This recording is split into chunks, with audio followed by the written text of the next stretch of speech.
Okay, today is November 7th, 2022. It's noon. This is a regular assembly meeting. Will the clerk please call the roll? Bob, Here. David, Here. Scott, Here. Thomas, Jeff, Has he reached out to you, Debbie? he's on. Oh, he's on. Good. Okay. Didn't notice that. Mark, Here. Donna. Here. Okay, we have a full assembly today. It's time for the voluntary pledge of allegiance. Allegiance to the flag of the United States of America and to the republic for which it stands, one nation, under God, indivisible, with liberty and justice for all. Okay, that brings us to the first item on today's agenda. Item 3, approval of minutes. Entertain a motion to approve the minutes from the regular assembly meeting of October 17th, 2022. Make a motion to approve the regular assembly meeting minutes for October 17, 2022. Second. Okay, seeing no changes, we'll approve those minutes as presented. Item 4, amendment and approval of the meeting agenda for today. Are there any amendments to today's agenda by any assembly member? I have a motion to amendment to approve.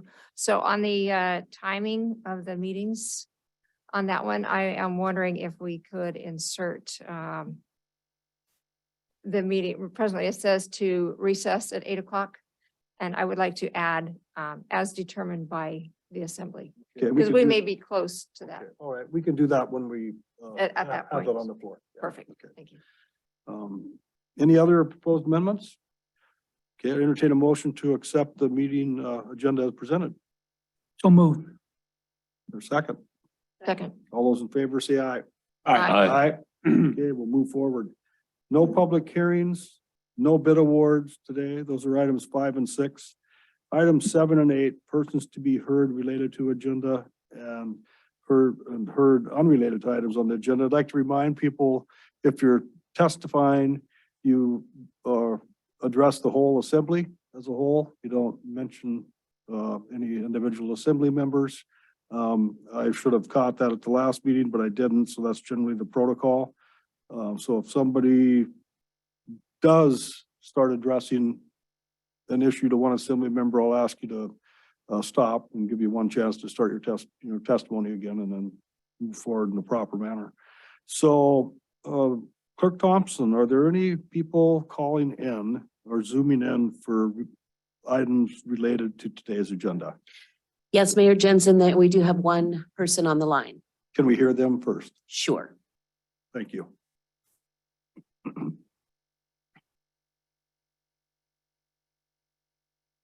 Okay, Ms. Tinas, I believe you should be able to speak now. Good. Hi, this is Dana Tinas. Thanks for taking my call. I'd like to speak about meeting times for the Borough Assembly. For the past several years, the Borough Assembly has met alternately at 6 in the evening or 12 in the afternoon. Unless a person really has their finger on the pulse of local politics, that's hard to keep track of. It is particularly a problem for people who are not retired, who still have day jobs. Even if they desire to speak up during the comment period, it can be tricky or impossible to leave work and get to the meeting, or even to call in and wait on the phone during the brief window of time for comments. Additionally, when there's good weather, people may wish to take advantage of it. You might say that this noon meeting makes things equitable for those who live remotely, but remote access has greatly improved in the last few years. Anyone with a phone or computer can be part of a Zoom meeting or even host their own.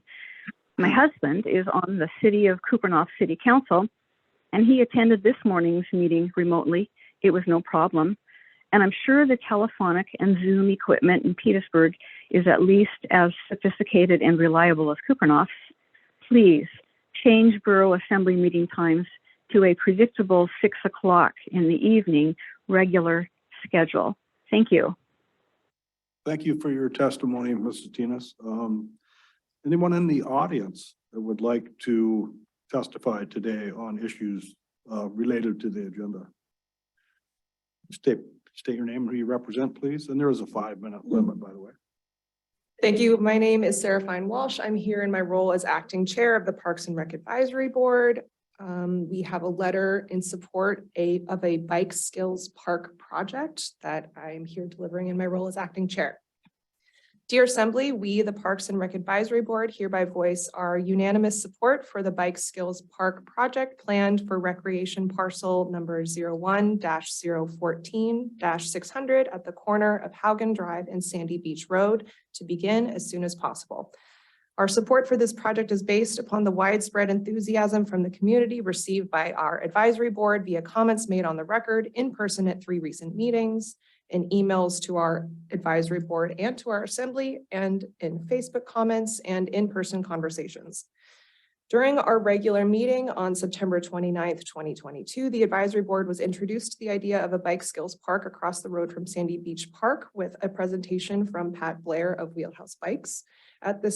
After this meeting, our Parks and Rec Director, Stephanie Payne, solicited public comments about the project through the Assembly, and advisory board member Melena Marvin solicited public comments through Facebook.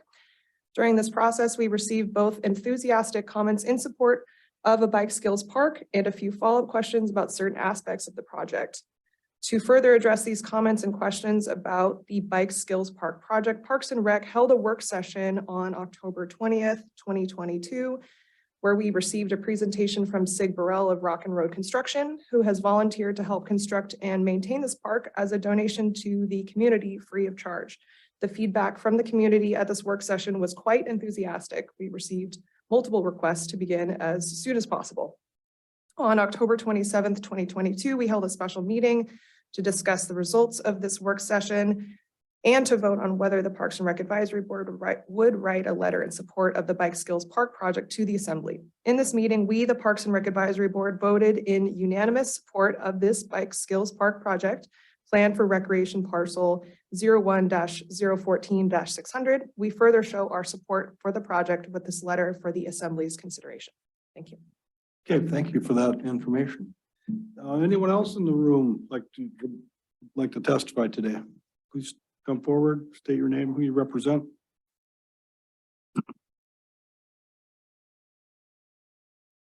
I'm Marita Deos and I'm representing myself.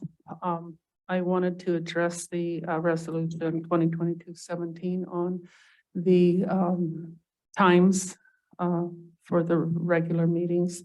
And I very much stand with what Dana Tinas just spoke on our call-in, so I won't waste my time repeating everything that she said, but I did approve of everything she said, and I just encourage the Assembly Board to move the meetings to become regular. It'll just encourage more public attendance and or listening. Evening times is just a time for everybody. And even retired, I don't go to bed too early, so I can do it that way too. So thank you very much. Okay, thank you for your testimony. Next in line. Hello, my name is Gloria Ann Wallen, and I would like you to also, and when you consider the time change, to think about moving it to a 7 p.m. start time rather than 6 p.m. Just because for those of us that are in the working public, it's really hard for us to, as well as department heads, to get home, get our kids situated, get a babysitter that isn't in a sport there, and able to attend our kids to be here for the meeting. So I don't know why 6 o'clock is now the new norm for most meetings, but it really isn't convenient for people with children. Thanks. Okay, thank you for your testimony. And that used to be the regular time. I'll just remind people was 7 p.m. Next in line, please state your name and who you represent. Yeah, thank you. My name is Michelle Fent. I'm speaking on my own behalf. You have my letter, so I won't read the first paragraph. And today I wish to address the Assembly's upcoming discussion regarding the hiring of a legal firm, in addition to the borough attorney that is already employed by the Borough of Petersburg, and to urge the adoption of Resolution 2022-17 about the time. And actually, I support the bike park too, so there's that. As someone who has helped individual community members with several records requests recently, I'm interested to know if all of the assembly members truly know why they are hiring an attorney. I realize that you are under no obligation to answer my questions, but I'm going to state them for hopefully you'll consider them in your discussion. These are my questions. Does each assembly member understand exactly why this legal firm is being hired? Or are you being told that you need to hire them without a full explanation? If Ms. Heidemann is not able to handle this court case for the borough, then why is she still advising the borough?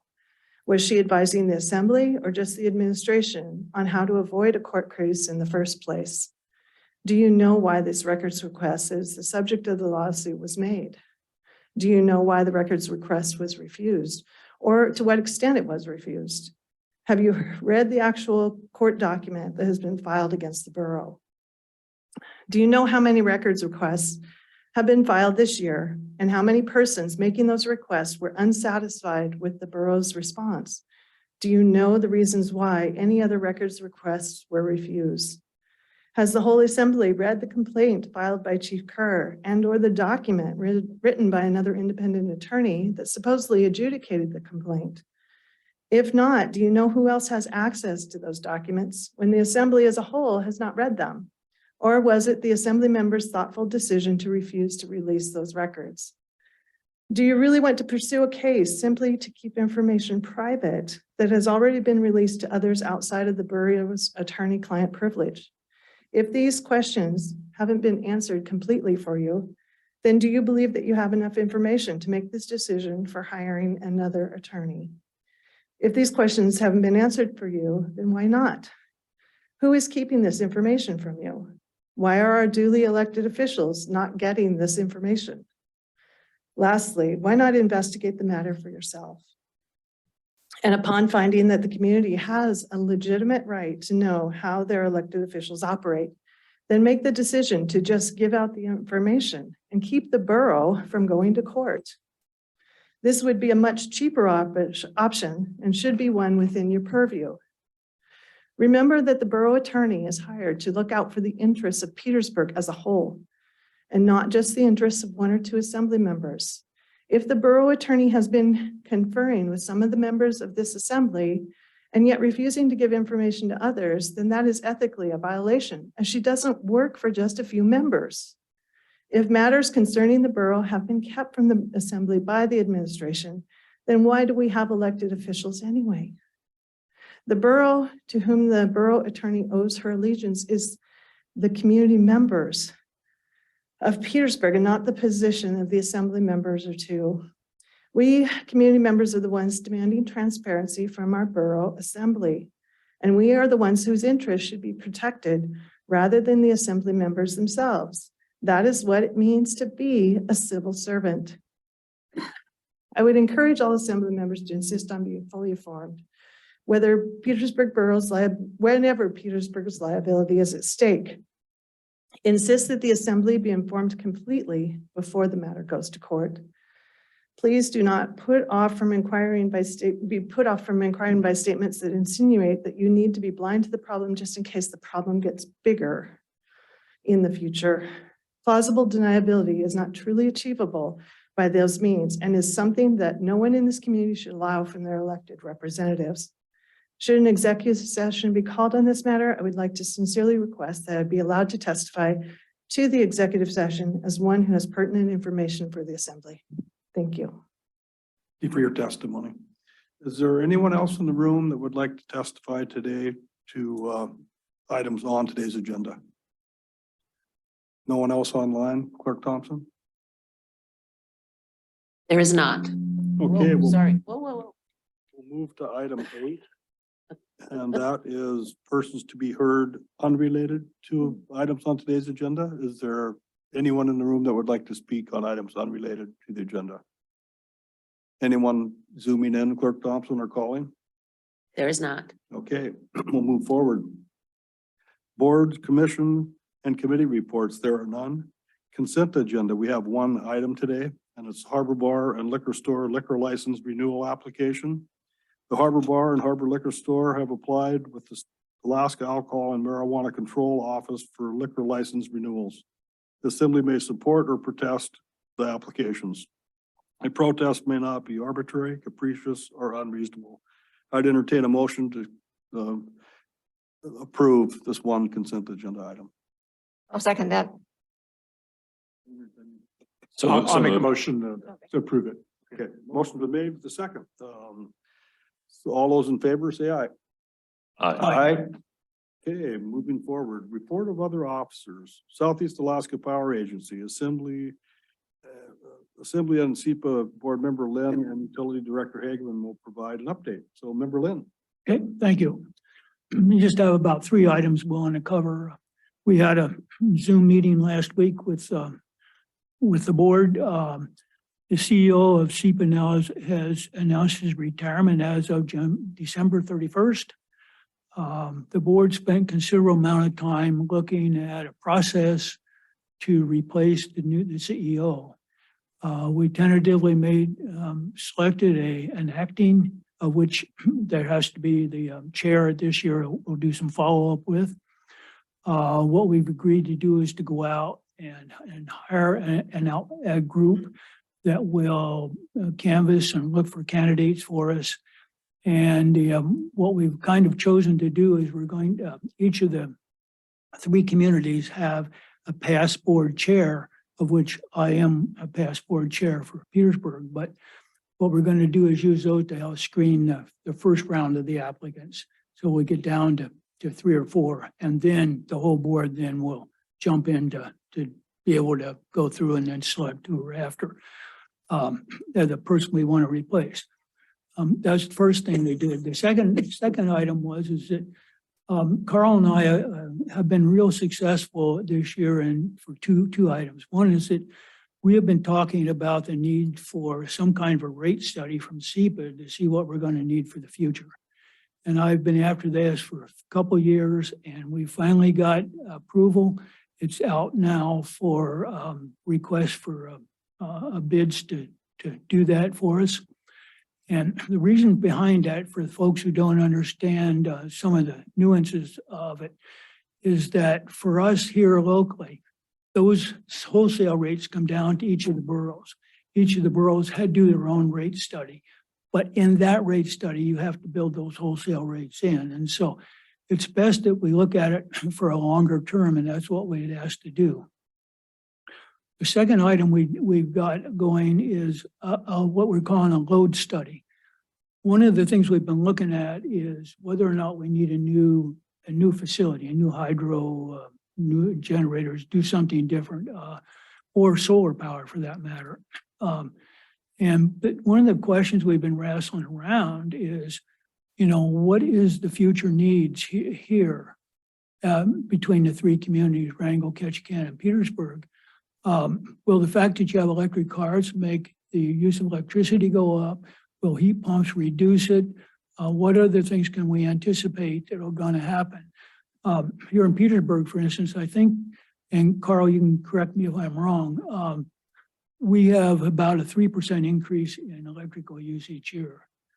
Last year, we just about, between SEPA and locally here during that really cold, we just about maxed out all the power that could be provided. I mean, we had everything going with all the hydros were run at full tilt. We were right maxed out. So we need to take a look at that before we make a decision to spend, we're looking at a hydro of maybe $100 million to be able to do that, and what we'd have to do. So, and that's really important. So, and that's also out for bid now. The last item I want to talk about, and I'll open it up to Carl and I'll pass it to Carl, is if he has anything to add what I've done or what I've talked about here. But let's talk for a minute about last week and the follow up to the slide that we had. I think we had some absolutely fantastic work being done, but I'll let Carl talk to that. Thanks, Bob. So yeah, I just wanted to talk really quickly about the response to the landslide last week and the support that we got from SEPA, in that effort. Of course, that was an unplanned, unanticipated event. that was immediately evident how serious it was and what kind of a response needed to take place. So not only locally did DOT and their contractors jump right on it, but SEPA also recognized that the assistance that needed to come to Petersburg and immediately mobilized an emergency line crew from Anchorage. They weren't able to get down here on the morning jet the next day, but in the afternoon they showed up, and after getting their bearings, immediately went to work. And then 10 hours later, the new pole was set, the lines were restrung, and power was flowing to Petersburg again. And we were able to come off diesel power in town here. Lots of effort behind the scenes. Clay Hammer organized some parts and pieces to come over from Wrangell. Robert Seidman, their SEPA's engineer, was all over this, coordinating effort among the line crew and support in this office. And can't say enough about, what support Petersburg received from SEPA. Yet again, this is what they do. We are a member of their organization, and they treat us very well when the chips are down. So just wanted to add that. And then to circle back to what Bob was talking about, the next increment of power of SEPA. The timing of that next increment is very important. We don't want to build an asset too soon, because then we've got power that we can't sell. And so the load study that Bob mentioned and is being undertaken by SEPA is very important to determining when that increment of power needs to come into play, and it will help decision-making greatly. So that's about all I had. Anything else to add, Bob? No, Any unless anybody questions has of this questions. report? Member Kinzinger. Yes, have you identified any likely spots for a new hydro project?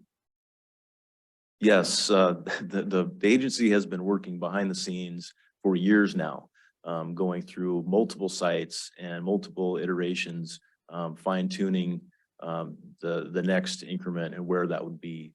We're being very close to the vest with that information, because the agency does not want to advertise ahead of going after a FERC permit, for instance, because then any other agency can also put in for that site, and it becomes a mess, as we know from projects of the past.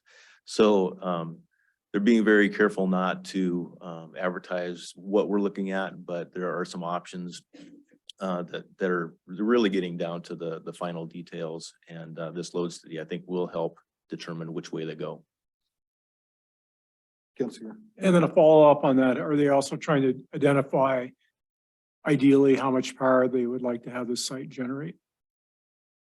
Yes, well, as part of the site evaluation process, they looked at various sizes of facilities, and those sizes are, if in the world of hydro, are dependent on the hydrology of the site. So how much water there is to use for power is really the size of the hydro that you can get out of that site. So that is definitely part of the mix, but knowing that each site has its own separate capacity for power. Member Marsh, you have a Yes, question? thank you. Member Lynn, would you, I'm sorry, I go through you. Would you explain the wholesale rate? Can you explain that? The wholesale rate that comes to Petersburg from SEPA is what it essentially, it covers the cost of everything that we have, all the assets we have, the reservoirs, the people we have working there, the lines that come to the communities and everything. And it's determined, most of and the cables, the submarine cables, we have quite a number of miles of submarine cable. And those rates have been, the rate was just raised about the last quarter, this summer, and it had been 6.8 cents for kilowatt hour for almost 20 years. And then it had to be raised because of the submarine cable and so forth. And it's based on, replacement of what we have, the assets we have there, paying off the bonds and paying the employees, is what the rate's set on. Thank you. Member Fine Walsh? Thank you, Mr. Mayor. I had a quick question for Member Lynn.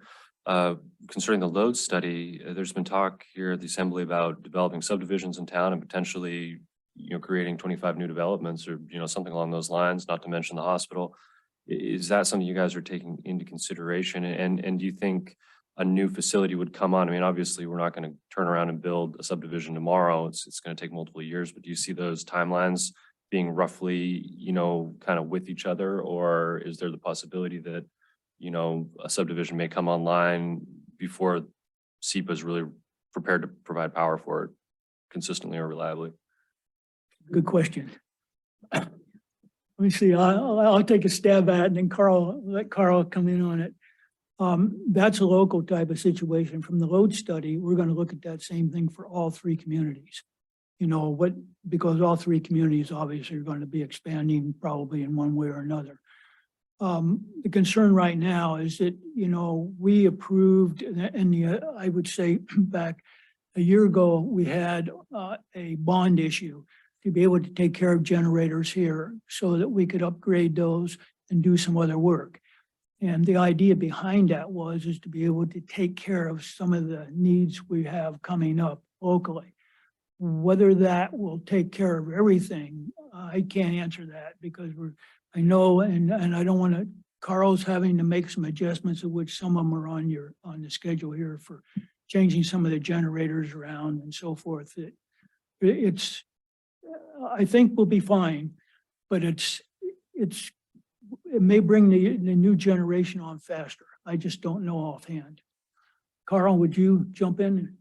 Yeah, I agree with what Member Lynn said. Every community is going to be included in the load study, and that load study needs to look at community plans, not only in Petersburg, but in Wrangell and Ketchikan. Because the system is interwoven, both Swan and Tyee Lakes are now interconnected, and the power does go north and south as needed to fulfill the firm power needs throughout the region.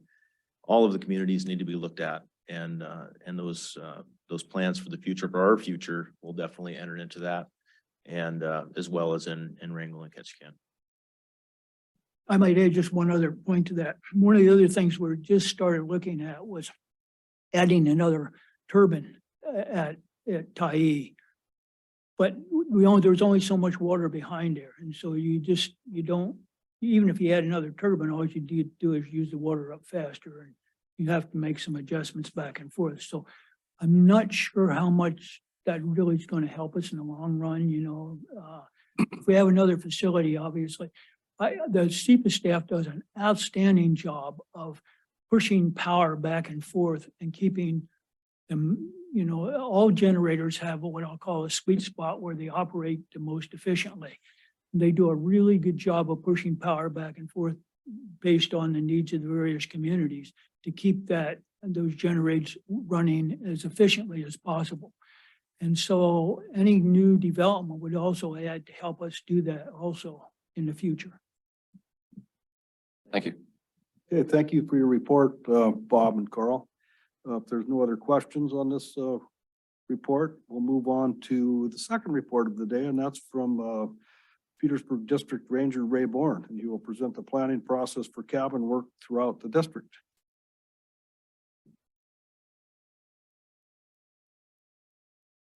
Thank you, Mayor Jensen and members of the Assembly. I'm Ray Bourne, the District Ranger here in Petersburg. I've been here about 5 months now, getting my feet on the ground pretty well. I talked to you about a couple of things. Cabins is kind of being the first thing because we have two processes going on right now. One is the bipartisan infrastructure law process where we're going through kind of a regional assessment of all of that. And we had an ArcGIS site that was available for everybody to make comment on. That closed last week.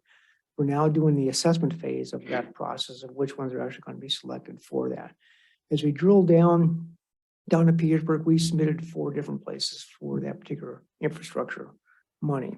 On the outline I gave you, kind of lists those 4 places, but the first one is Breland Slough cabin replacement, and that's scheduled to happen for next year. So 2023 is kind of the target date to start doing the work on that. Depending on when the money comes through, it's be a newer, larger cabin, replace the existing one.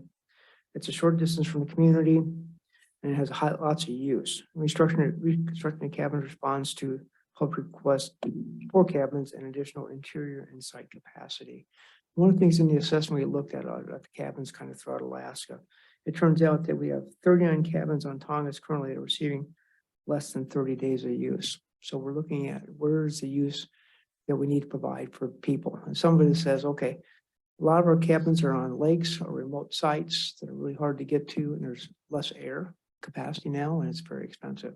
So we're looking at more cabins closer on road systems that are accessible from marine waters. So that's kind of making it more accessible to the public.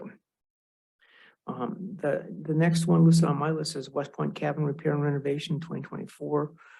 That's the most used public cabin we have, over 120 nights per year being used at that cabin. So it's a high use cabin area. Replace old rusting fabricated brackets in cabin's foundation and porch and new components to improve its structure stability. That cabin was built in 1994, so it's definitely due for some maintenance, some of that. On Mitkoff Island, we'll look at the Blind Slough cabin site, which is basically two turnoffs past the rapids there. There's a short trail that goes down to the slough there. We're looking at that as a potential cabin site. Lots of benefits there. A, it's close to town. We can get to maintain it pretty quickly. B, the road is plowed in wintertime, so it makes it available for winter use as well. And it's accessible, easily accessible by road. So some of the things that say, why is this a good choice? Some of the comments I read last week indicated that it's too close to town. I'm like, okay, I understand. Some people want places further away. Got it. Understand that. We're also looking at Woodpecker Cove, which is another site that's currently a camping site, maybe putting a cabin in that particular site. So this is all kind of progressed from 2023 to 2025. If the money rolls in, it's 14.1 million, for Alaska on this for these cabins. So we'll kind of divvy it out kind of throughout the region. But the cabins we propose here on Petersburg and at Tongass are kind of ahead of the game. We've done some good planning. Other district rangers before I got here started planning this process 2 years ago. I said, okay, let's look forward a little bit. So we're kind of ahead of the game on the NEPA requirements. The second process we have going on, we have an internal new cabins EA going on right now. You have a copy of the letter in your packet that tells you about that, where you need to comment on that. That comment period closes up the 21st of this month. We're looking at 9 different cabin sites kind of throughout the district here that could be eligible for building. You've been cleared through the NEPA process. So as additional money shows up, we're ready to go with some of these cabins. So that's kind of the thought process. Part of the bipartisan infrastructure law, the 14.1 million, we're looking to collaborate with other partners to maybe increase that money. We want to be well prepared to build new cabins if we get additional funds coming into that process. So that's kind of the cabin stuff in a nutshell. Any questions on that? Okay, let me move on to talk about timber. Everybody's interested in timber. It's kind of a big thing here. The Thomas Bay Young Growth sale, we're working on developing 3 action alternatives for that particular site. And the first one is kind of the standard one, which is a clear cut strategy, which is not very popular. There's a second one for a wildlife strategy, which calls for us cutting 2-acre patches kind of throughout the life cycle of that particular area, which is about 60 to 80 years. So we go in for a little while, take some of it, come back out, go back in, and do it over again a life cycle. The middle range alternative is looking for 10-acre patches. That's kind of the significant difference between those two. But again, we hope to have that out next year sometime. That'll be available for sales and kind of more discussion. But again, we're going through the process. You should see a letter requesting comments here shortly in the near future on that one. Cake Access Road salvage timber. The Cake Access Road cut a bunch of timber down on that from 12 Mile going over to Cake right there. It's all decked out and laid out beside the road. Having a hard time figuring out what to do with it. We're moving forward now with, we do a firewood permit for the village of Cake and for about all the hemlock now that is basically from Portage Bay Road on over. Allow them to have that for firewood. And then from Portage Bay to 12 Mile, we're actually going to have a salvage sale. We'll start working on that next year sometime. And there's a lot of spruce in there and other valuable timber that we can sell. Make it part of the process we're going. So that's kind of where we're going with that. I hope to have these permits for the village of Cake and some of the entities for that for that wood to get it utilized. It's been sitting there for a while now. It's time to get it utilized somehow. That's kind of the best point I have on that. Any questions on timber sales? There's a bunch of other things going on, but those are 2 highlights for today. Thank you. About it when they come up for bid. Want to mention Portage Bay Administrative Site.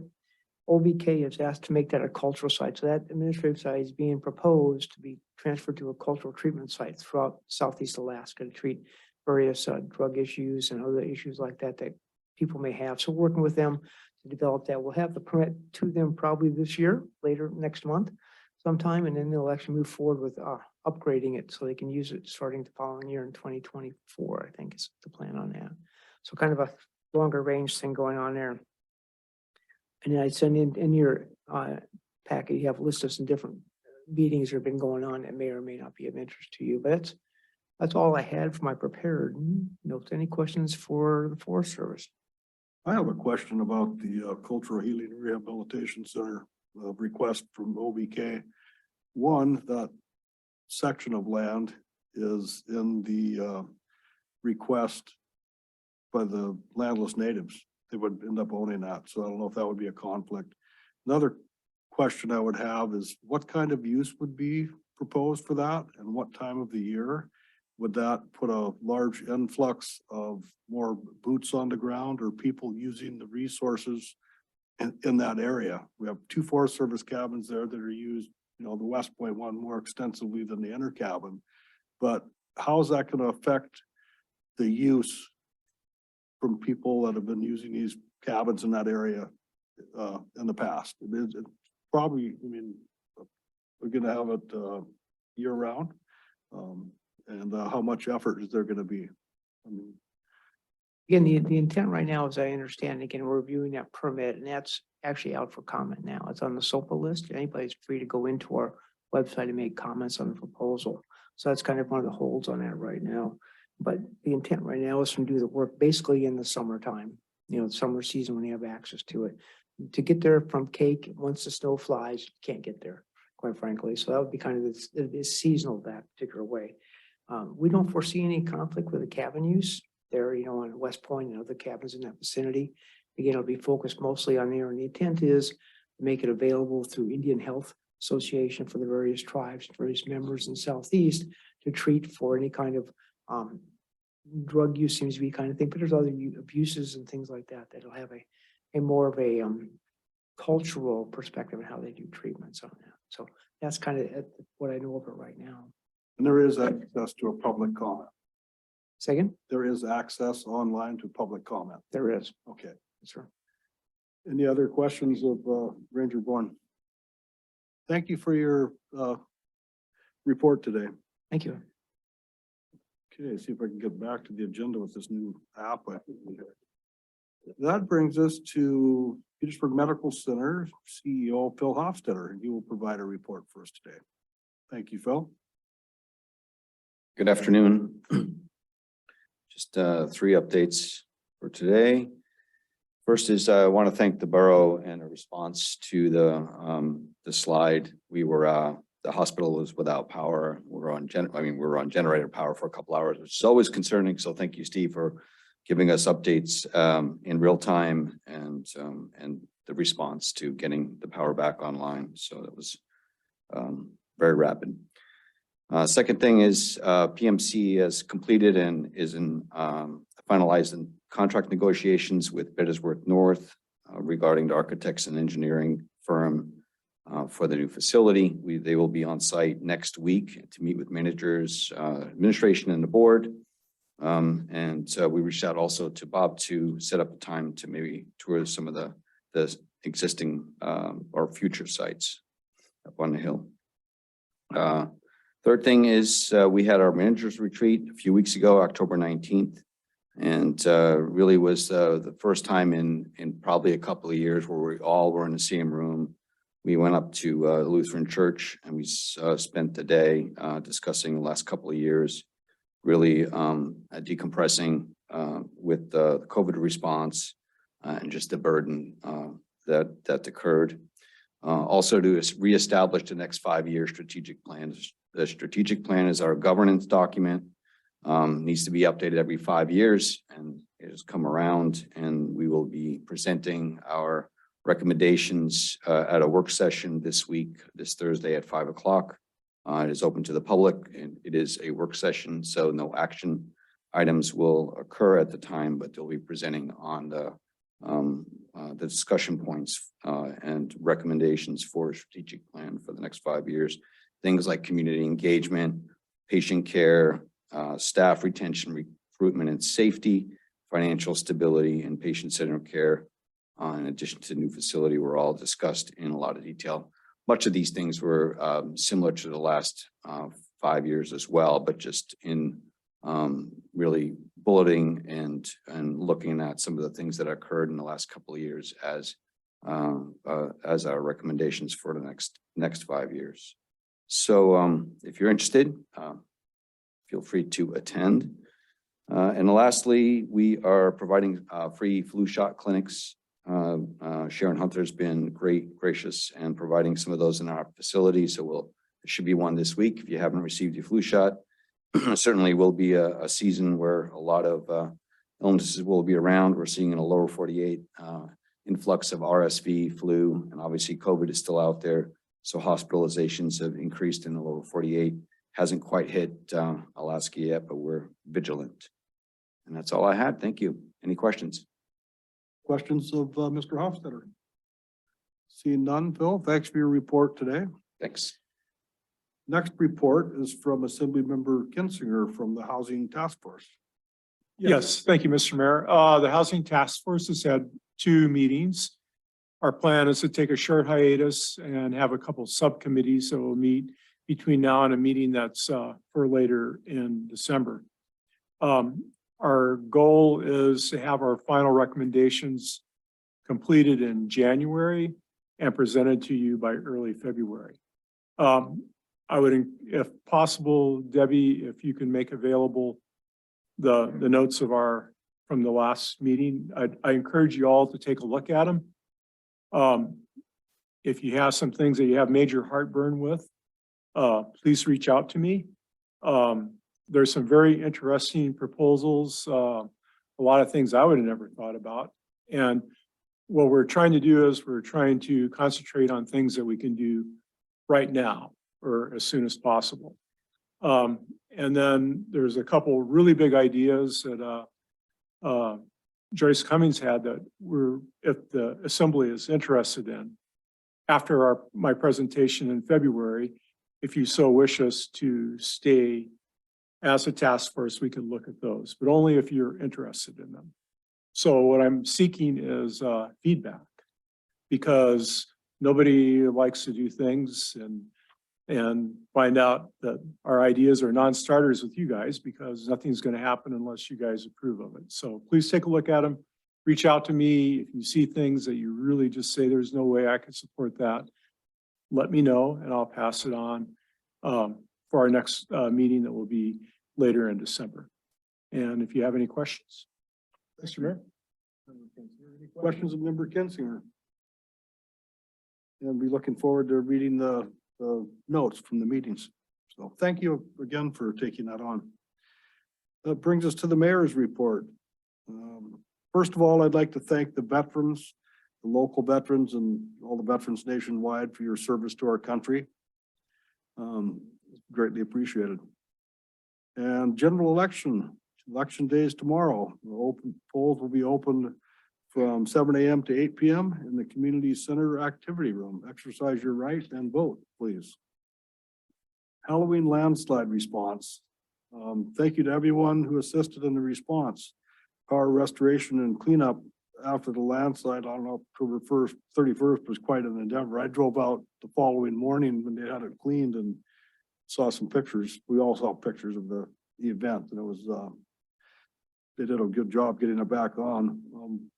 I'd like to also recognize one retired person from Petersburg Municipal Power and Light that stepped up at the request, I believe, from Mr. Hagerman, but Bob Zimke went out and helped out at the Blind Slough Hydro the evening of Halloween, and they tried to get to backfeed all the towns south of the slide, and it was just too much of a load.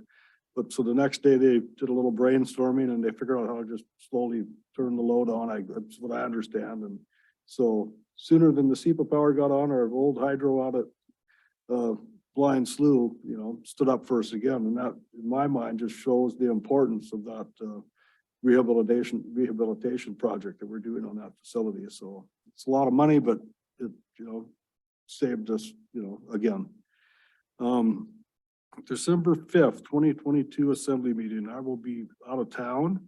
I will be attending the Alaska Municipal League meeting and talking with member Kinsinger. He will be out of town as well, I believe, that day, but try to zoom in or call in. So we'll just cross that bridge when we get there, I guess, and see if we have a quorum. We're seeking letters of interest. The Petersburg Borough is accepting letters of interest from citizens who wish to serve the community as board members to the Southeast Alaska Power Agency, otherwise known as SEPA, for calendar year 2023.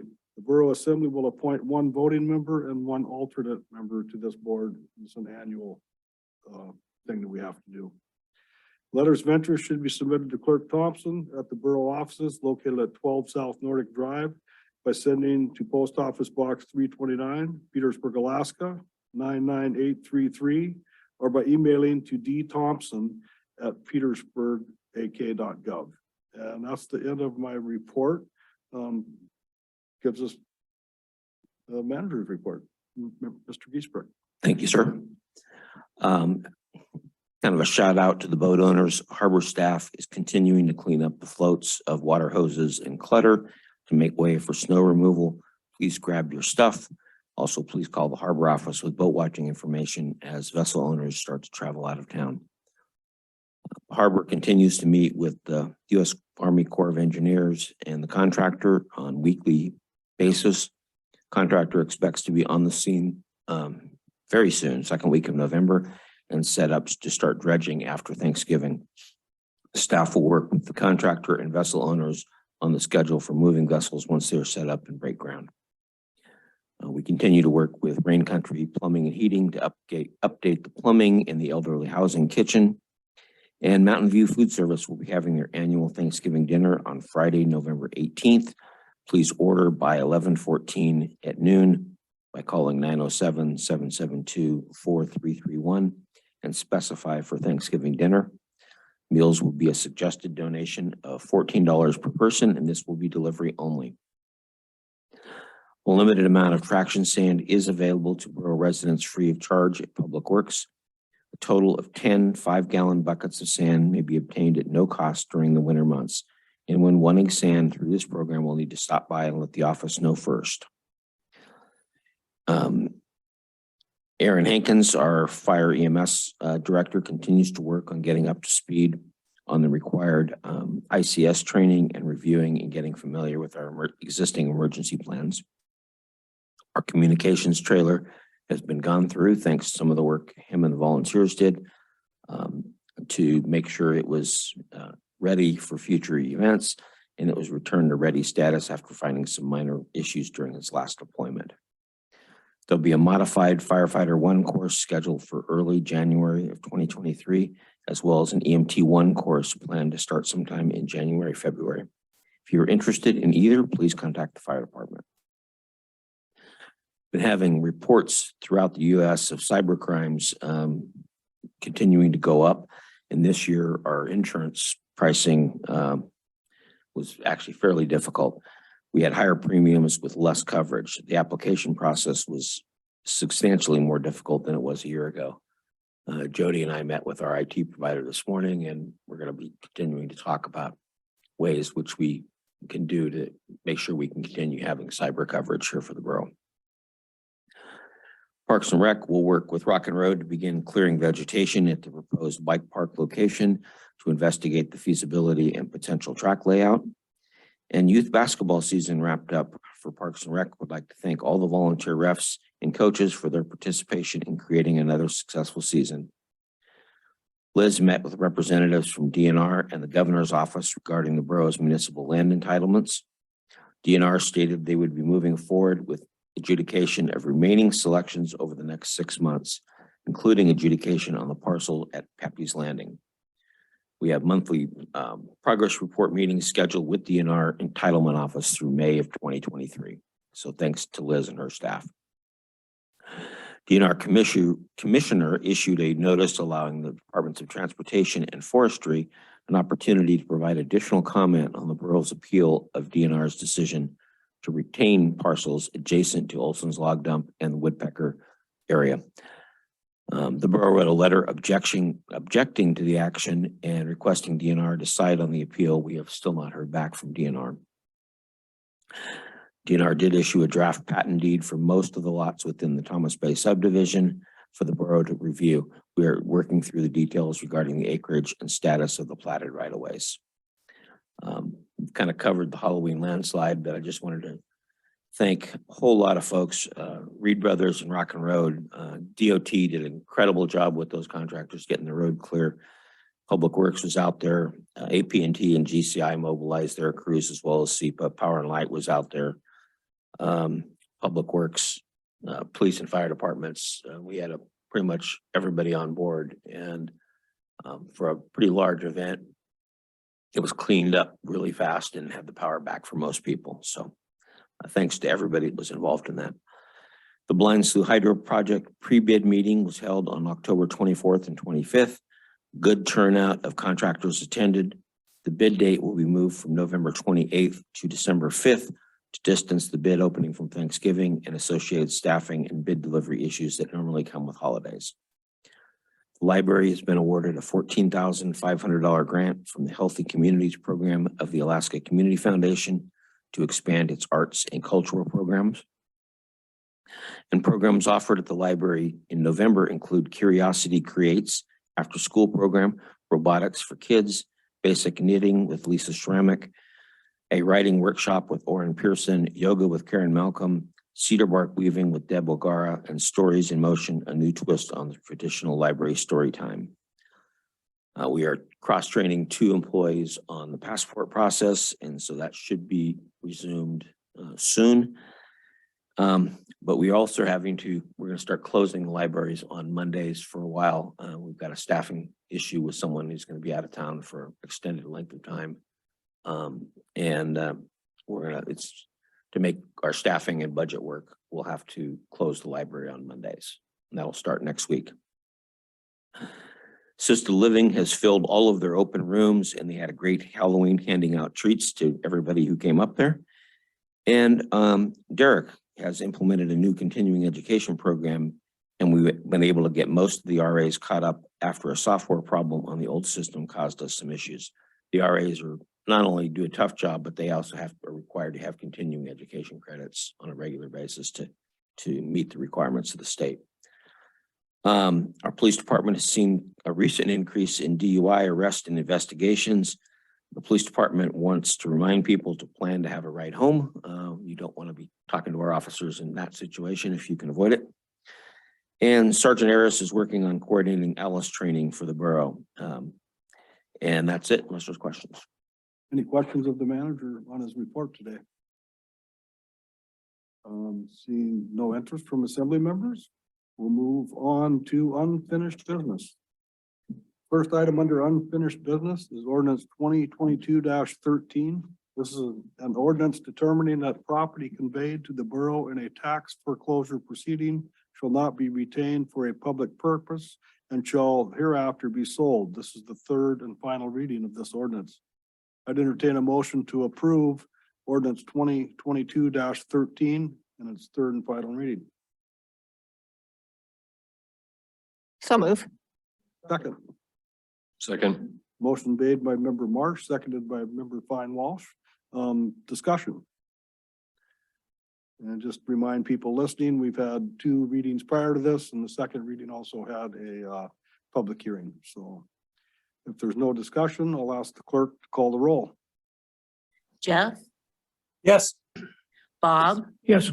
David, Yes. Donna, Thomas, Yes. Mark, Yes. Scott.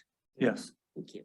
Okay, ordinance 2022-13 passes unanimously in its third and final reading. That brings us to the next item under unfinished business. This is ordinance 2022-15.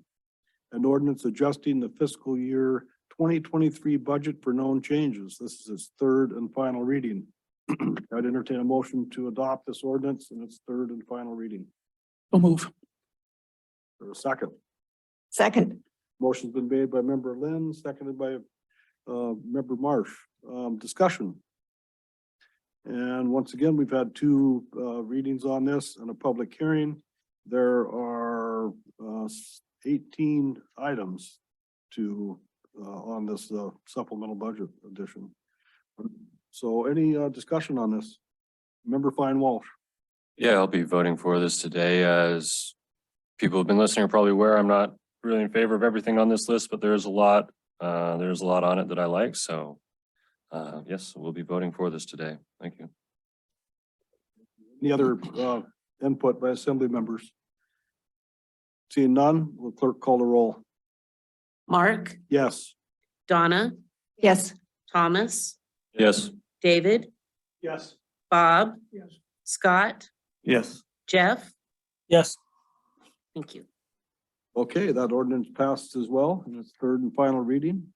That brings us to item 15 on today's agenda. That's new business. First item under new business is a resolution 2022-17. This is a resolution setting regular Borough Assembly meeting start times to 6 p.m. and to recess meetings by 8 p.m.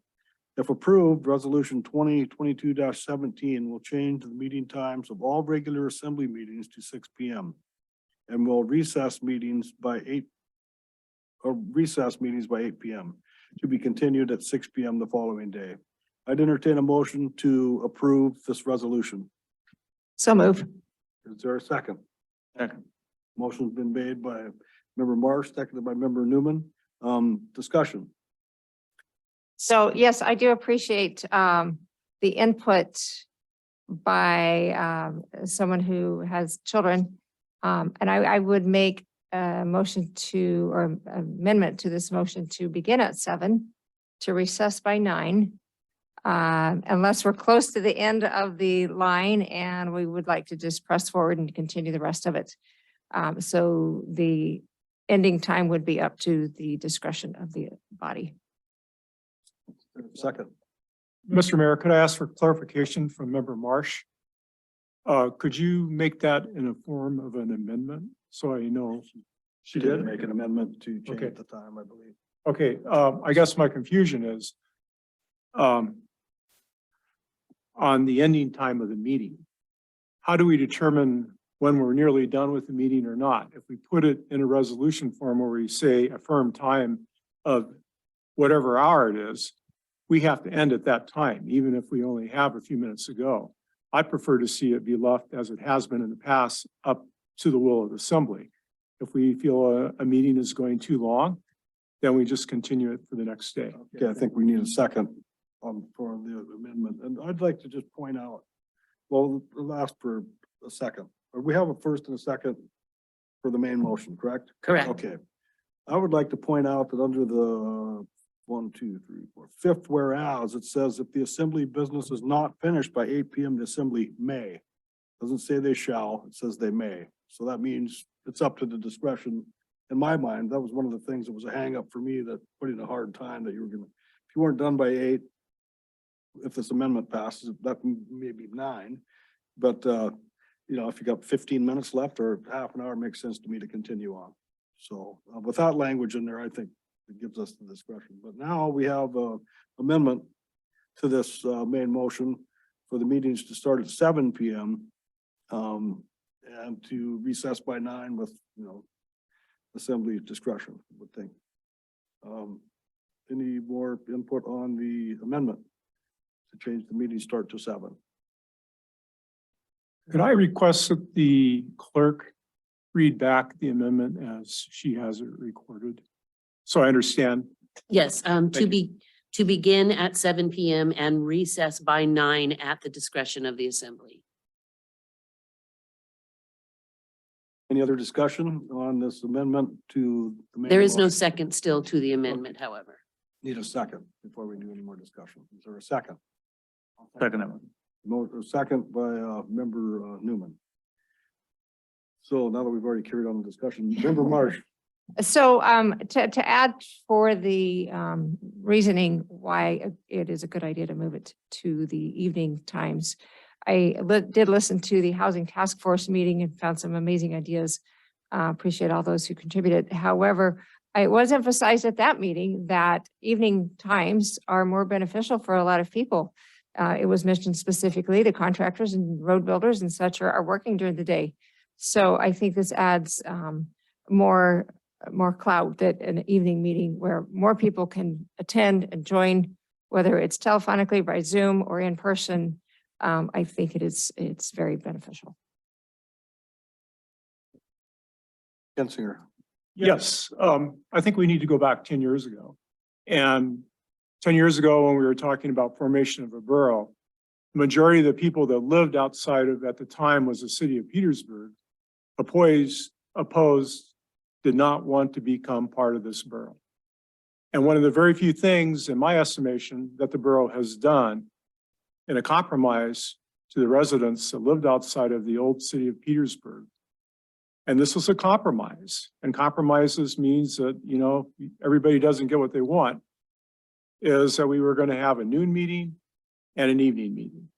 And so in the interest of that compromise that I felt was made in good faith by the city of Petersburg to the outside residents at that time, I don't think in good conscience I can support this resolution. Any other input? Member Lynn? Yeah, I'm gonna get a little long-winded on this because I have some of Member Kensinger's concerns. Well, I just would like to remind all the assembly members, we're just discussing the amendment. Okay, and then I'll reserve because I want to talk that. If you want to vote on the amendment, that's fine. So, I mean, is there any other, otherwise we'll talk about the same thing twice potentially. Is there any other discussion on the amendment?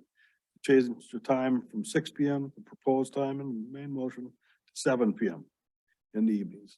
So if there's no other discussion on that amendment, will the clerk call the roll? Donna, Yes. David, No. Scott, Yes. Thomas, No. Mark, Yes. Jeff,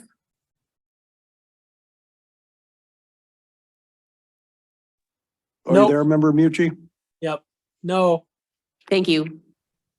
Bob, No, Okay, so the amendment fails with members Newman, Marsh, and Mayor Jensen in support of the amendment. That brings us back to the main motion as presented. Member Lynn. thank you, Mr. Mayor. I want to go back quite a ways. I spent some time looking at the comments and also at the presenters the last time, and to kind of trying to understand why we really want to make that change. And the comments were related to those who are employed cannot attend new meetings. Writing letters is not enough to participate. More can attend the evening meetings. The assembly is here to serve the majority and not serve the minority at the expense of the majority. Open Meetings Act cited as a reason for changing along with the petition.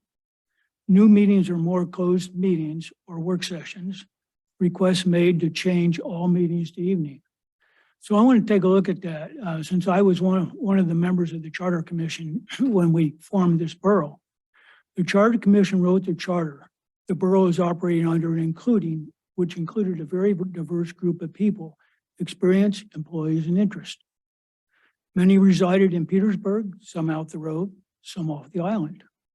One common value that emerged, and I want to emphasize was to assure that everyone in the borough had an equal chance to participate regardless of whether they were in the majority or the minority. One example in section 3.02 of the charter, which requires 3 readings of any ordinance and the budgets. The reason was to assure that all borough residents had an opportunity to participate regardless of where they chose to live or what their access was. Having 3 readings assures that folks could attend either a noon or a night meeting. And if you think about that, if an ordinance is started at noon, there's at least 1 night meeting, or if a particular new business, if it started at night, there's 2 night meetings. So the fact that you don't have access, I think that's what the Charter Commission was getting at, to make sure that everybody had equal access. AS 29.20 states that the governing body shall provide reasonable opportunity for public to be heard at all regular and special meetings. Having noon and night meetings assures that all residents have an opportunity to be heard, regardless of how they chose to participate. The ways of participating vary.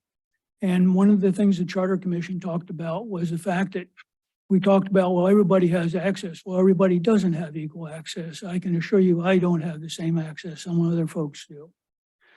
And although it's improved, it's still not complete. And so the idea behind that the Charter Commission was concerned about is they were talking about both folks off the island, they were talking about fishermen and other folks that were out of town that wanted to participate, and the reason again for the 3 readings was to make sure that that was covered.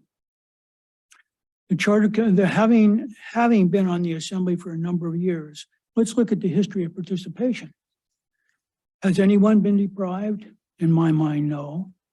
Many times during evening meetings, the chamber's empty. Many times during a noon meeting, the chamber's full.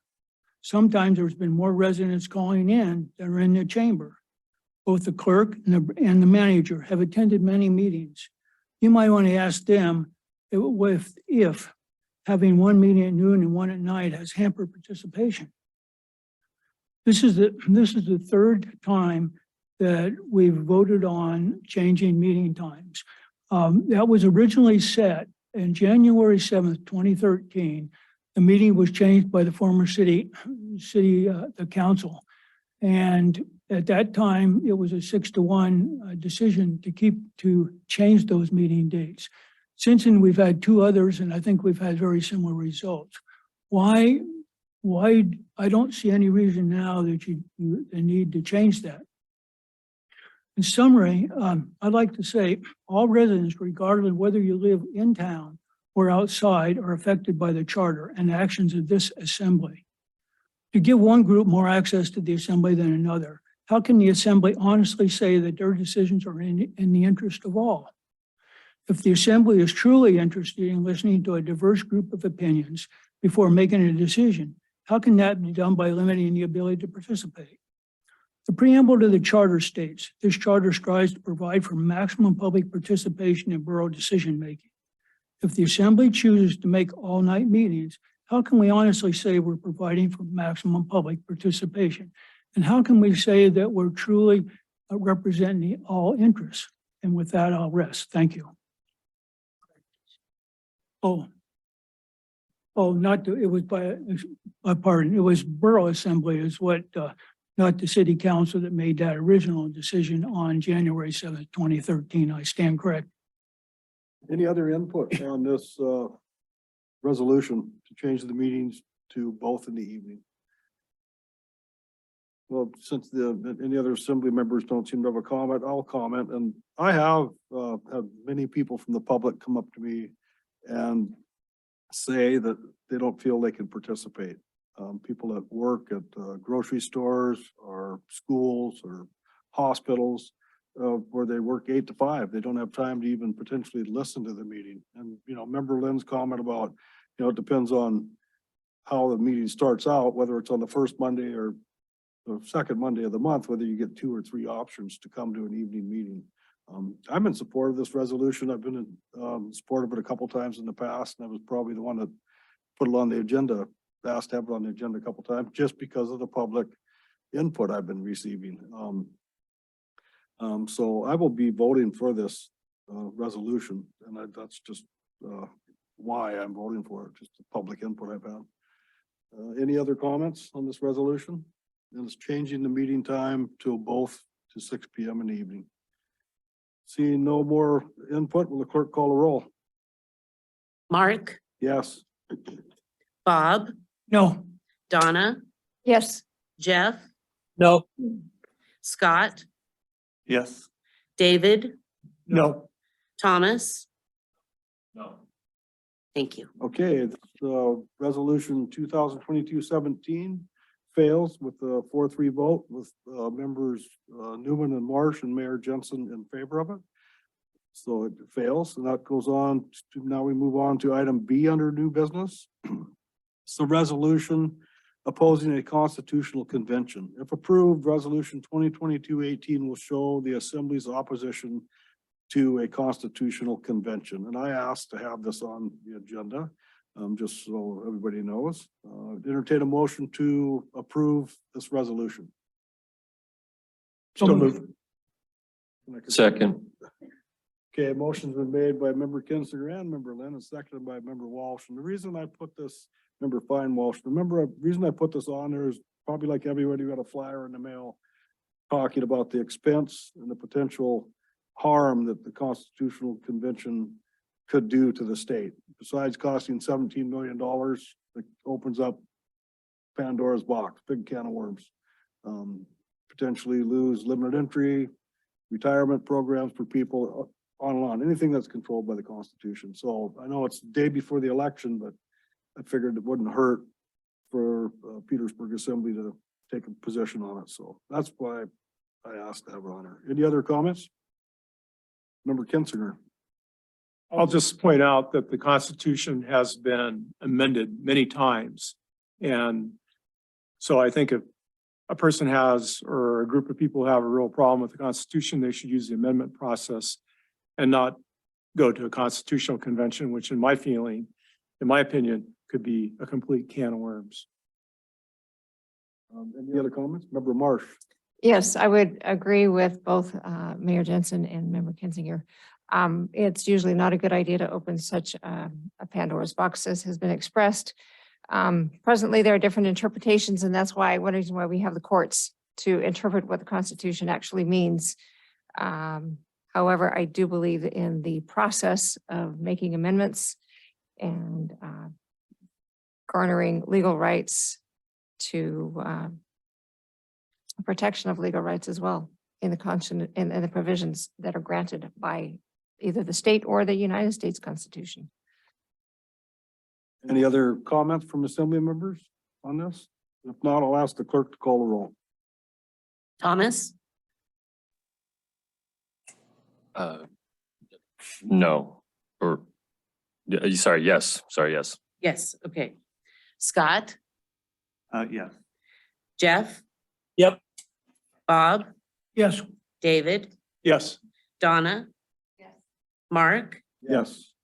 Thank you. Okay, so that this resolution 2022-18 passes unanimously. And we're officially as a Borough Assembly opposing a constitutional convention.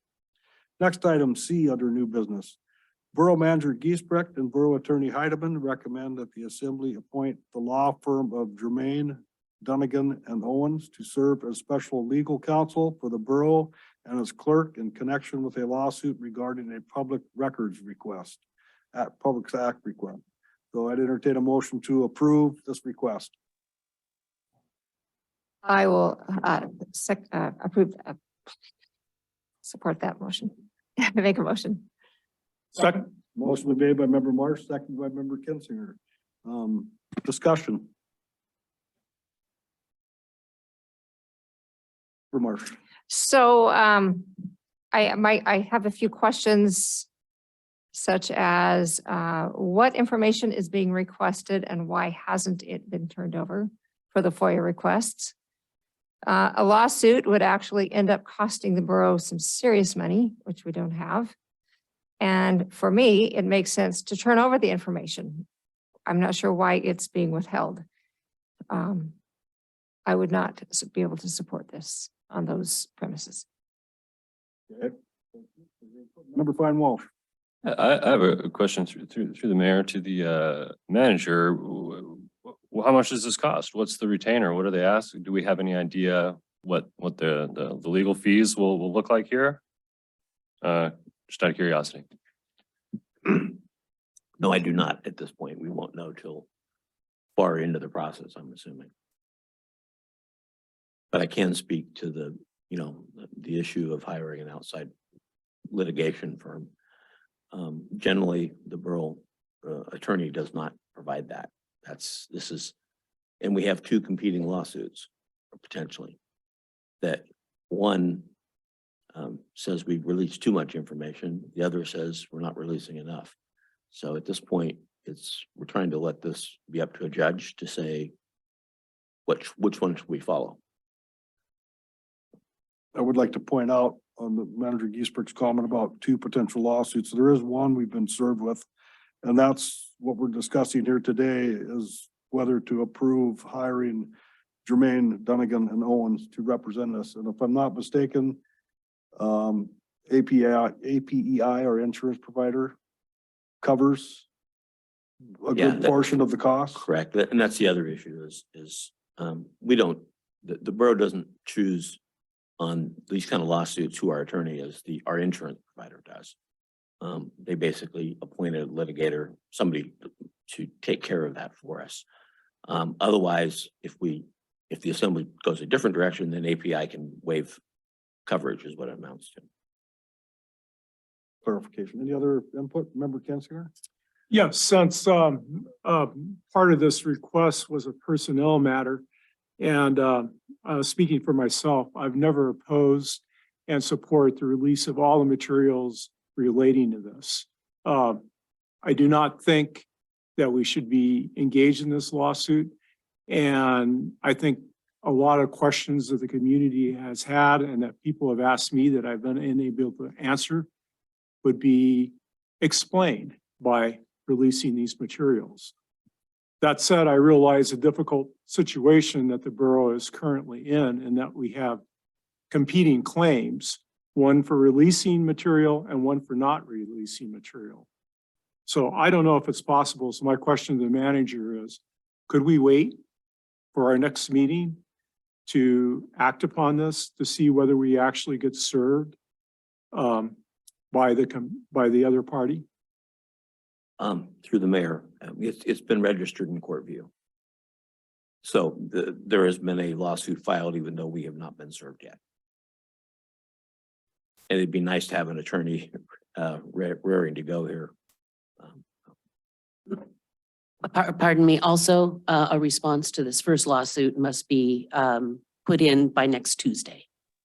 We have a timeline, so we wouldn't have another meeting. So I guess what we're, without discussing what's going on with these lawsuits and a lawsuit that was individual that we're talking about now, questioning the records. We're just voting whether we're going to, hire this firm, and it was recommended to us by APEI. Mr. Mayor? Member Mucci.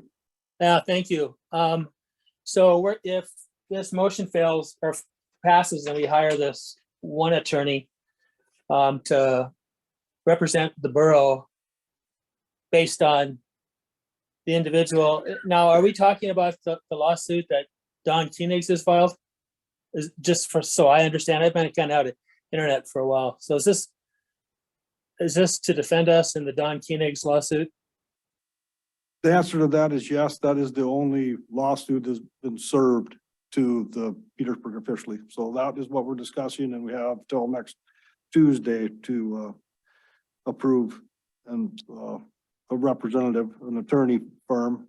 And unless we have a special meeting between now and then, this is the meeting where we have to take it up. Okay, and so since it was mentioned that there's an additional lawsuit that has been filed. But we're by the not court- discussing any additional, well, we have been discussing an additional lawsuit, but that is not what this motion is on the floor. Well, just to follow up here is if this department head or whoever it was has got an additional lawsuit against the borough, would this law firm that we have thinking about hiring, would this be to defend us against the department head? It would be a separate issue, in my opinion. We would have to vote to support hiring this law firm, a different law firm. It depends on who APEI recommends. Okay, thank you for that. Because I know when we went through the first human resources complaint filed against me by a department head, I mean, that lawsuit cost us between $32,000 and $35,000, just so, just so that we know we're spending a lot of money. Member Mucci, that is not part of this discussion today. The part of the discussion we're having is whether we want to vote to retain this law firm or not on this particular issue. And it's a lawsuit regarding a Public Records Act request.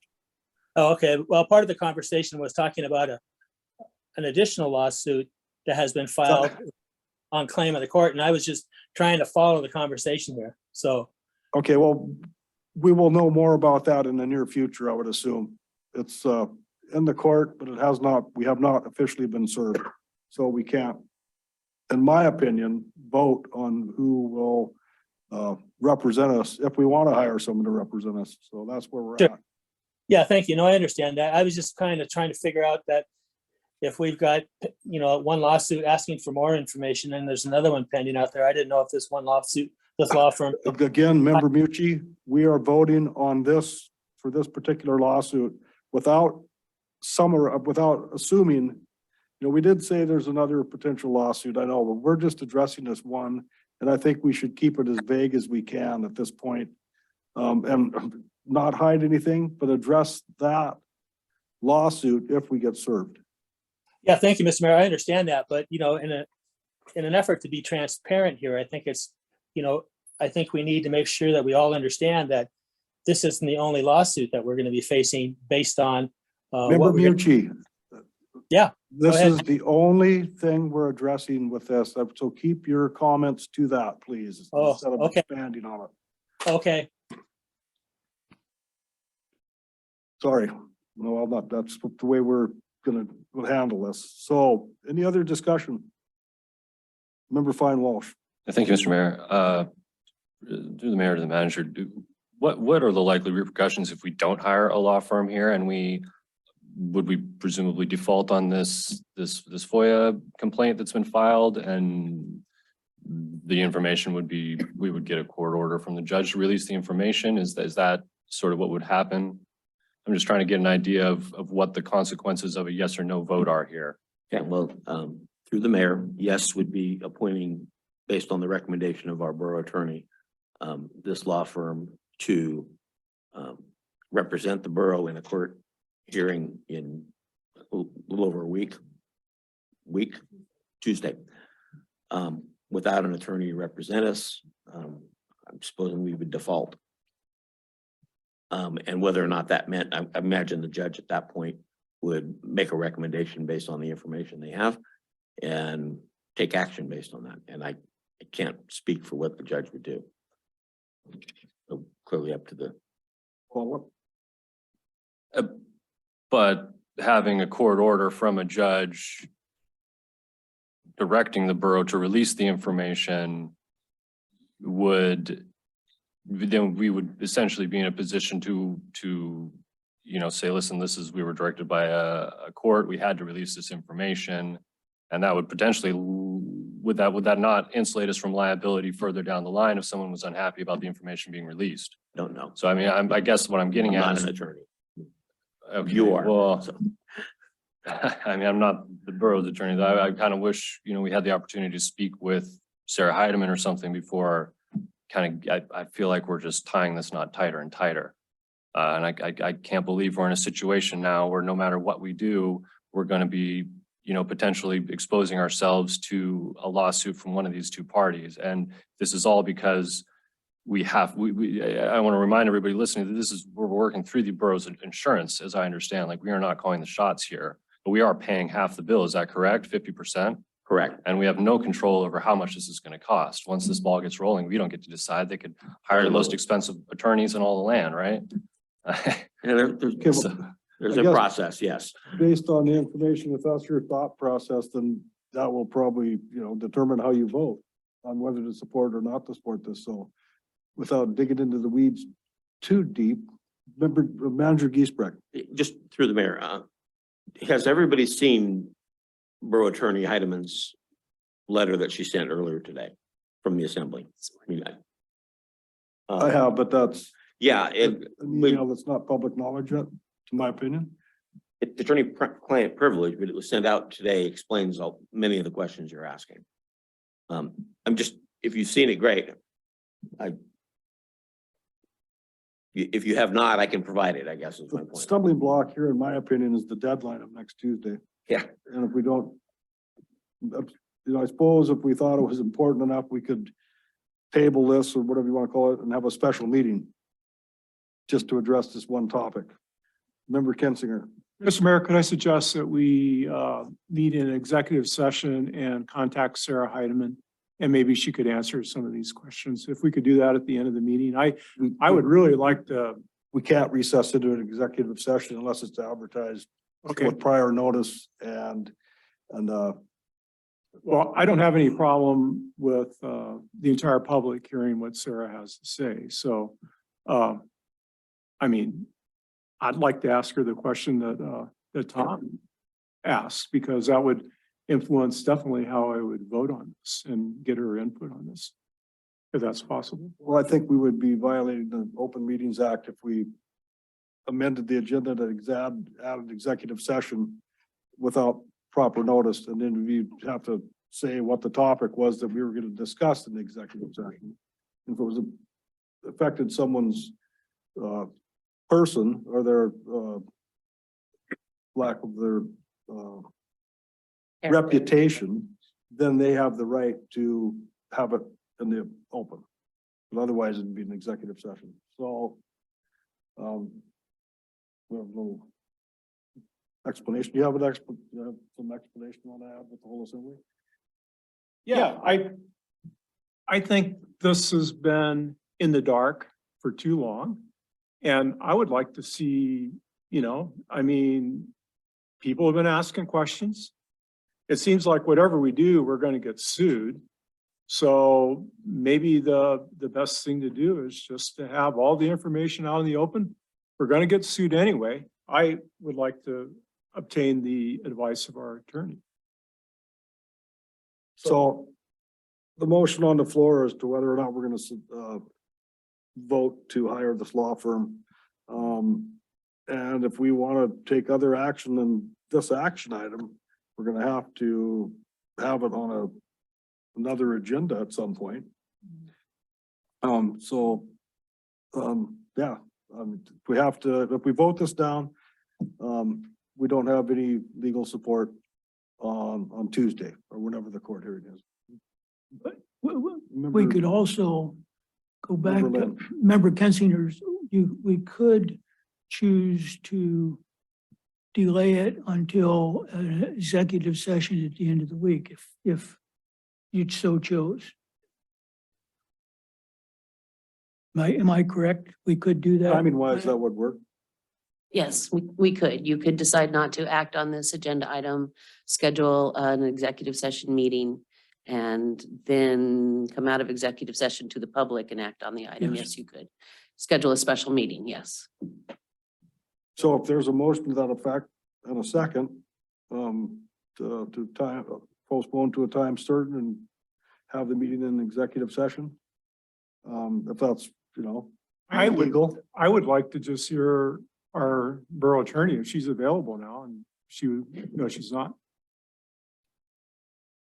I'm not sure it's appropriate to bring the borough attorney on right now. What do you think, Mayor? I do not think it is, and I think we just stay focused on this one lawsuit or the hiring of this firm, yes or no. That's the vote. If you don't like the idea, and then we don't hire them. And if we want to try to hire an attorney to represent us by Tuesday in court, if that's the date, Clerk Thompson, correct?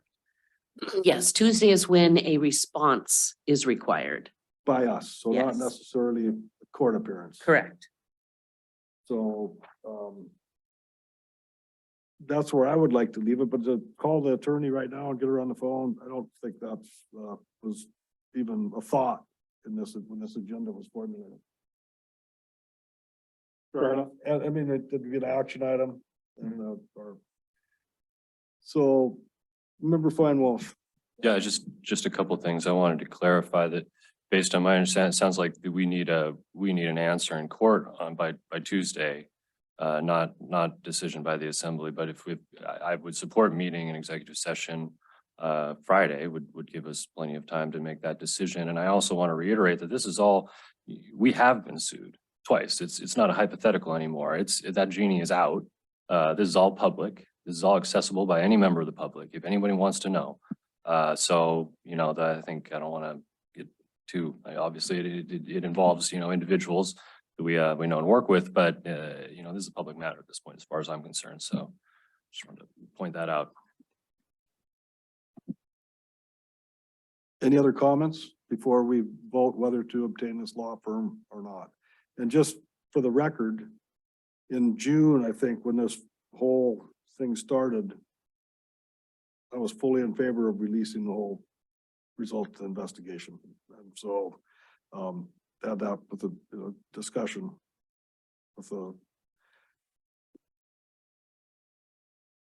where we're at as to whether or not to hire Jermaine, Dunnigan and Owens to represent us in this lawsuit. So with that being said, Member Kinsinger. So I have one question. So if I vote no, we're not going to be represented in court. And the judge will just say, turn over all the documents, or possibly, or not. We don't know what he's going to do, but that is a possibility. I don't know, I just need, I'm not asking for a definite. Is that a potential? Mr. Mayor, I'm not an attorney and I'm definitely not in the head of the judge. I can't speak for what would happen Tuesday if we're not represented. I just don't know. I'm Okay, well, sorry. that could be something, in my opinion, that we could discuss in an executive session with our borough attorney. So we have our hired law firm opinion. I would agree. If we decide to postpone this, instead of sitting here, and I know Member Fine Walsh is an attorney by trade, but he's not hired to be our borough attorney. So we need to, in my opinion, get a recommendation from our attorney if we think it's necessary. Member Fine Walsh. Yeah, I just want to be really clear. I don't want anything I say here to be interpreted as legal advice for the borough. That's not my goal. I'm kind of here in the position of someone who is being represented, which is a position I'm not unfamiliar with, being an attorney, but just to be clear, yeah, not trying to give legal advice here. I would also like, I think meeting, whether executive session or whatever on Friday would be nice just to have some time for the assembly to review these complaints that have been filed against the borough. They are, accessible on the court website. So it would be nice to be able to at least look at those before we meet and speak with the attorney if we choose to do that. Concerning the resolution that started all this, I do want to, get back to that. And overall, I agree. I think releasing information is always the right call. Transparency is the way to go.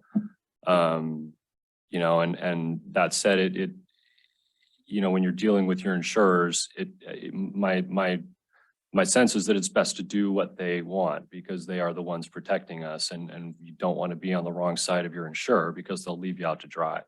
That makes me a little nervous. So I'll cut my comments off there. Thanks. Okay, thank you. So if, Member Newman. Yeah, I mean, I feel like the insurance company and borough attorney are recommending this, but I also feel like this is something that would be better served under more review by all of us in executive session. So I would favor that. Well, if that's the feeling of an assembly member, would like to make a motion to postpone this until a time certain and potentially have it in executive session. And we have 72 hours to advertise. Am I right, Clerk Coffin? There's nothing that says a time. It says sufficient notice. And I did want to point out that Friday is Veterans Day. So it is a holiday. We can still have a meeting on that day if you'd like, but we could also have it on Thursday. Thursday would, even if there was 72 hours, would give us 72 hours. But nothing I says know, 72 I hours, but realize yes, it that, would. but- Yes, it would. That we have used in the past. Special meetings don't say they need 72 hours. Mr. Mayor, I'll make a motion to postpone this pending a special meeting scheduled for Thursday. Let the clerk pick the time, an executive session to review this. And Second? I'll second it, but isn't the PMC having a 5 o'clock meeting on Thursday? I would like to go to that. Well, this meeting could be midday. They'll make it. Oh. What's your schedule like, Member Newman? After, yeah, I mean, Friday at 6 or 5 or fine. I'll be back by dark. Oh, so, okay, yeah, totally understand your job is important. I mean, it comes first in most people's life. Member Kinsinger.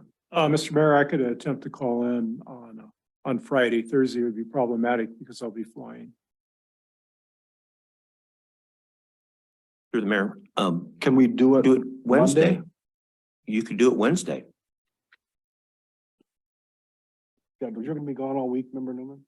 I'm in town, just gone every day. Oh, I see. Good On day, the boat. okay. Member Kentzer. Friday would work better. I don't think, yeah, I mean, yeah. But, you know, if there's enough people there, that's how it works. Well, actually, Yes, pretty thoroughly. yeah, that's right. Any other comments on this? We have a motion on the floor, if I'm not mistaken, to have another a special meeting, and we're just trying to pick a day and a time, so that would be part of the form of the motion, so. Or maybe we get a second to have another meeting on this topic and then come up with the time certain. Well, we have a motion and a second to postpone till Thursday, but you guys can change that at any point. I'd make a motion to postpone it till Friday. Understanding it is Veterans Day. I don't think it's going to be a long meeting. If 5 o'clock works for Mr. Newman, I should be able to make that work as well. I think, hearing the I'll- comments from member Newman and member Kentzer, I think with this type of a topic, I think it'd be good if the whole assembly could be present, I'll second the motion. if we could come up with a time. Member Mucci? Yeah, I was just gonna second the motion.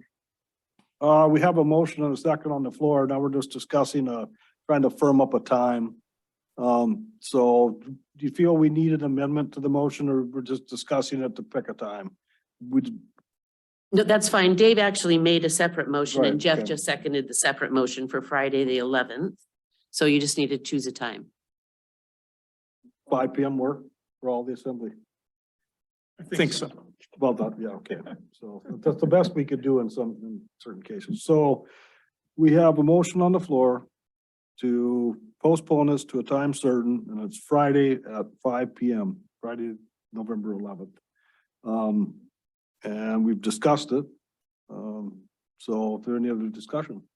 Member Marsh? I don't know if it's too late to insert this. So if I understand from Member Feinwalsh that regardless of the outcome, whether we're represented on Tuesday by an attorney or not, and we don't know what the judge is going to determine our actions are, would it make sense to release the requested information? To me, in my mind, that makes the most sense. It absolves extra meetings, extra dollars. And it's all going to come out anyway. It's going to be for the record. It's a freedom of information request. To me, that makes the most sense. Release the information. Yeah, but we cannot vote on that because it hasn't been advertised as an action item for this particular meeting. Correct, but I'm just saying, in the thought process that we're going, I think I'm going to vote against hiring this because to me, I can stop it here before it snowballs to something bigger. Okay, but the motion that we're discussing and gonna vote on first will be to postpone this to a time certain, and then we'll vote. Okay, understood. for Sure. that meeting. Okay, just Thank wanted to you. make sure we're all clear. Yep. On what we're talking about. So the meeting would be November 11th at 5 PM if we vote so. So if there's no other discussion on that proposal to postpone this till that time, date and time. Will the clerk call the roll on that? Bob, Yes. Jeff, Yep. Mark, Yes. Scott, Donna, Yes. David, Yes. Thomas. Yes. Okay, so the assembly has voted unanimously to postpone this item till a time certain, and that is November 11th at 5 PM. And sorry that happens to fall on a holiday, but that And a happens. Friday. Oh, well. Yeah, Friday, yeah. Okay, we have that resolved. That was easy. So next item on the agenda is the election of vice mayor. Charter section 2.05B provides that no later than the first regular meeting of the assembly in November each year, the assembly shall elect from its membership a vice mayor. And past procedure we've done is, for the last number of years, I would like to, with approval or no objection of the assembly, appoint, member, Marsh as our vice mayor. If there's no opposition. Second that. Member Kinzinger, I can't make a motion. that's- Oh, yeah, well, I'll second it if you first. I make a motion to appoint Assemblymember Marsh as vice mayor. And I'll second it for purposes of discussion. Okay, so motion's on the floor to have, member Marsh be our vice mayor. So discussion, member Kinzinger. Yes, although I'm not opposed to member Marsh being vice mayor, I think it'd be prudent if we had somebody from the assembly, not me, that was vice mayor that's actually been on the assembly for at least a year. I just think it just takes a while to, Mr. Mayor, you do a very good job of operating meetings. Everybody makes mistakes, but it's a steep learning curve. And I don't know if member Marsh has experience doing something like this. So I would prefer to see somebody that has been at least on the assembly for a year. Okay, so what we'll end up taking comment on this and we'll vote. And if that fails, then we'll be looking for another motion. Then. So any other discussion on this? So this vote is going to be whether member Marsh will be our vice mayor or not. And then as by our charter, the vice mayor will be elected from the membership. Member Marsh. Yes, I appreciate the opportunity here. Yes, I agree. There's a huge learning curve and I will make mistakes, but I will give it my best shot. And I agree with what member Kinzinger said about a steep learning curve. And I remember when I was appointed vice mayor, I was elected 13 years ago or 15, I guess it was 15 years ago. It was the second year. I ran a few meetings. It was a steep learning curve, but if I could learn it, I think just about anybody could. So anyway, will the clerk call a roll? Mark, Yes. Jeff, No. David, No? Scott, Yes. Donna, Yes. Thomas, No. Bob, No. Okay, that motion fails with the 3-4 vote with members Newman, Marsh and Mayor Jensen supporting member Marsh to be the vice mayor. Member Kinzinger. Yes, Mr. Mayor, I'd like to nominate member Lynn for the position of vice mayor. I'll second that. Motion's been made by member Kinzinger, second by member Mucci. Any discussion? Member Kinzinger. Yes, member Lynn has served as vice mayor and he has run several meetings and he has been on the assembly for a large number of years.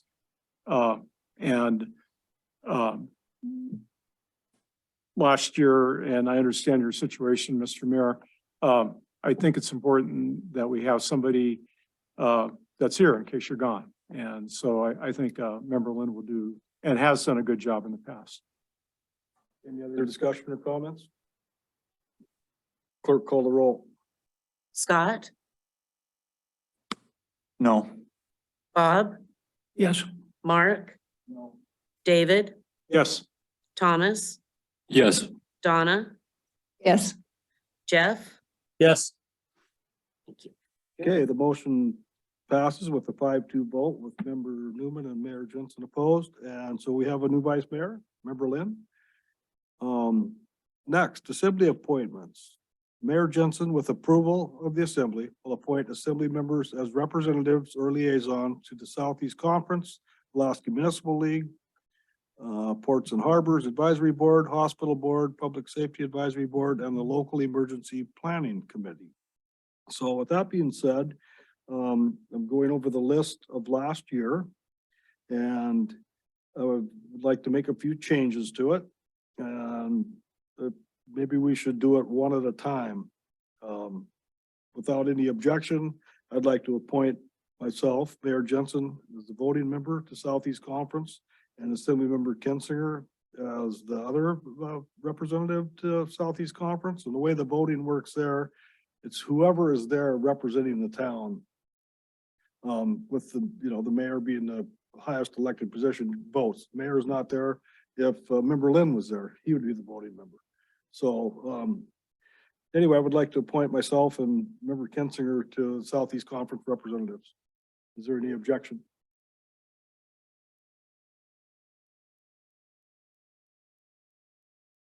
No objection.